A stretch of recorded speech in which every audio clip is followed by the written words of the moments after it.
మహాశివరాత్రి శుభాకాంక్షలు తెలియపరుస్తుంది. శివరాత్రి అనగానే 1000 స్తంభాల ఆలయం గుర్తొస్తుంటారు.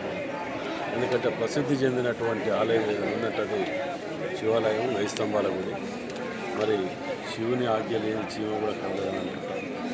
కాబట్టి ఆ శివుని భక్తులకు అందరికీ కూడా భగవంతుడు ఆయురారోగ్యాలు సుఖ సంతోషాలతో ఉండాలని చెప్పి భగవంతుని కోరుకుంటూ ఇలా 1000 స్తంభాల ఆలయంలో ఎంపీ కావ్య గారు నేను దర్శనం చేసుకొని వచ్చేసారి శివరాత్రి వరకు ఇక్కడ భక్తులకు ఏ ఇబ్బంది లేకుండా ఏర్పాటు చేసే విధంగా సౌకర్యాలు కానివ్వండి, 1000 స్తంభాలు కూడా అభివృద్ధి కానివ్వండి, వీటి మీద ప్రత్యేక దృష్టి పెడతామని చెప్పి మనం చేస్తాం. కూడా మహాశివరాత్రి పండుగ శుభాకాంక్షలు.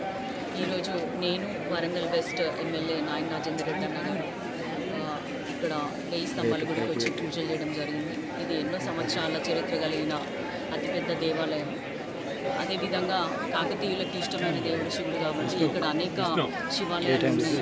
వరంగల్ని కూడా ఒక స్పిరిచువల్ టూరిజం హబ్గా డెవలప్ చేసే దిశగా మా ప్రభుత్వం పనిచేస్తుంది.